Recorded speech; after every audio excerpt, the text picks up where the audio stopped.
जगत में प्रत्येक व्यक्ति को किसी ना किसी प्रकार की निर्बलता अवश्य होती है। जैसे कोई बहुत तेजी से दौड़ नहीं पाता तो कोई अधिक भार नहीं उठा पाता, कोई असाध्य रोग से पीड़ित रहता है तो कोई पढ़े हुए पाठों को स्मरण में नहीं रख पाता। ऐसे अनेकों उदाहरण और भी हैं।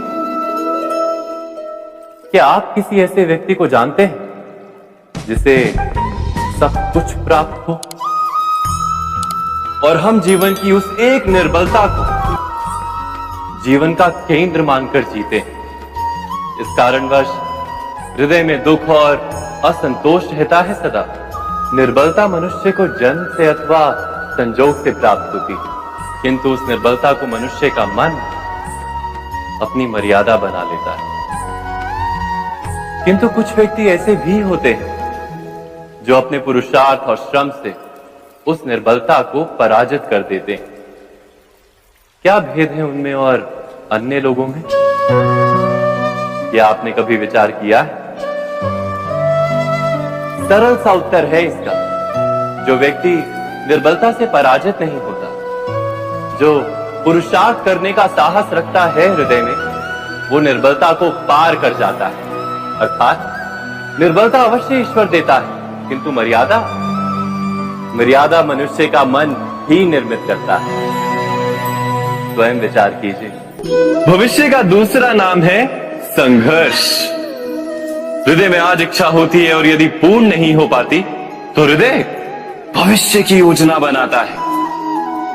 भविष्य में इच्छा पूर्ण होगी ऐसी कल्पना करता रहता है, किंतु जीवन ना तो भविष्य में है ना अतीत में। जीवन तो इस क्षण का नाम, अर्थात इस क्षण का अनुभव ही जीवन का अनुभव। पर हम ये जानते हुए भी इतना सा सत्य समझ नहीं पाते। या तो हम बीते हुए समय के स्मरणों को घेर कर बैठे रहते, या फिर आने वाले समय के लिए हम योजनाएं बनाते रहते हैं और जीवन जीवन बीत जाता है।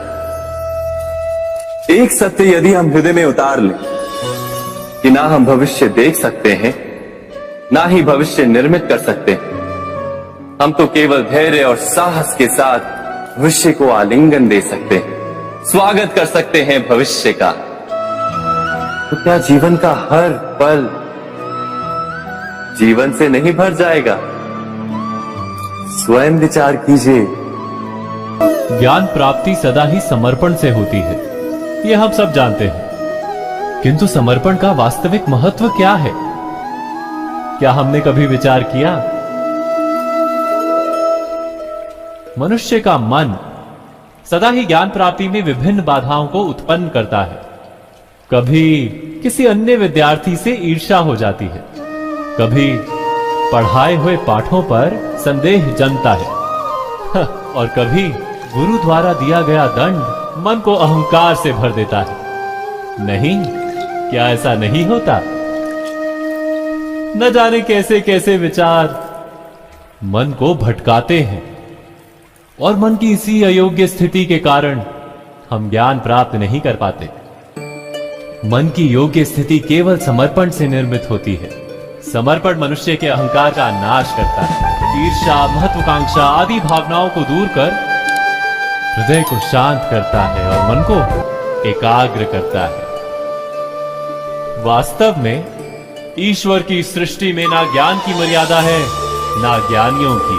गुरु दत्तात्रेय ने तो गाय और श्वान से भी ज्ञान प्राप्त कर लिया था। अर्थात विषय ब्रह्म ज्ञान का हो या जीवन के ज्ञान का या गुरुकुल में प्राप्त होने वाले ज्ञान का, उसकी प्राप्ति के लिए गुरु से अधिक महत्व है उस गुरु के प्रति हमारा समर्पण। क्या ये सत्य नहीं?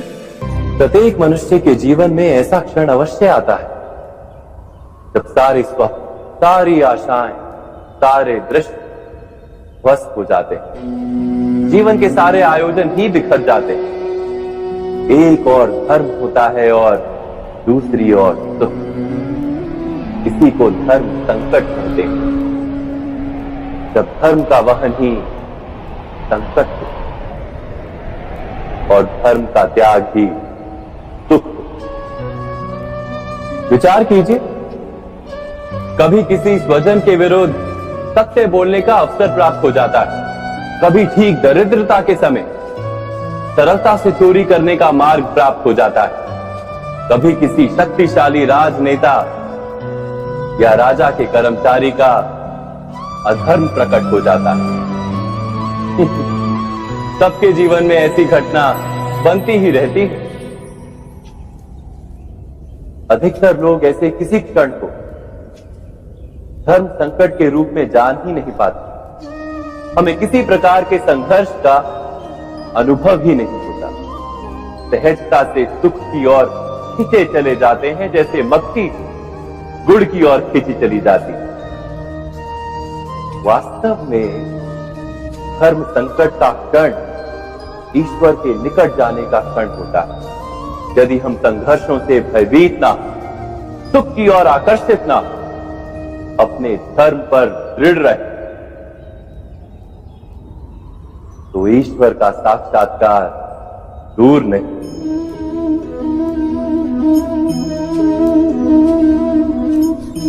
पवन से युद्ध करने वाला पत्ता यदि पेड़ से गिरता है तो भी आकाश की ओर उठता है। पवन से झुकने वाली घास वहीं भूमि पर रह जाती है। अर्थात धर्म संकट से यदि हम संकट को ही टाल दें तो सुख तो मिलता है, जीवन बढ़ता है, किंतु क्या चरित्र नहीं टूटता? क्या आत्मा दरिद्र नहीं हो जाती? क्या ईश्वर से अंतर नहीं हो जाता? स्वयं विचार कीजिए। दो व्यक्ति जब निकट आते हैं तो एक दूसरे के लिए सीमाएं और मर्यादाएं निर्मित करने का प्रयत्न अवश्य करें। हम यदि सारे संबंधों पर विचार करें तो देखेंगे कि इन सारे संबंधों का आधार यही सीमाएं हैं जो हम दूसरों के लिए निर्मित करते हैं। और यदि अनजाने में भी कोई अन्य व्यक्ति इन सीमाओं को तोड़ता है तो उसी क्षण हमारा हृदय क्रोध से भर जाता है। इन सीमाओं का वास्तविक रूप क्या है? क्या हमने कभी विचार किया? सीमाओं के द्वारा हम दूसरे व्यक्ति को निर्णय करने की अनुमति नहीं देते, अपना निर्णय उस व्यक्ति पर थोपते हैं, अर्थात किसी की स्वतंत्रता का अस्वीकार करते हैं। और जब स्वतंत्रता का अस्वीकार किया जाता है तो उसका हृदय दुख से भर जाता है। और जब वो सीमाओं को तोड़ता है तो हमारा हृदय क्रोध से भर जाता है। क्या ऐसा नहीं होता?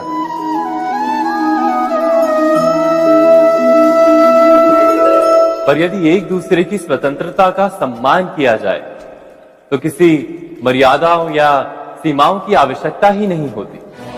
अर्थात जिस प्रकार स्वीकार किसी संबंध का देह है, क्या वैसे ही स्वतंत्रता किसी संबंध की आत्मा नहीं? स्वयं विचार कीजिए।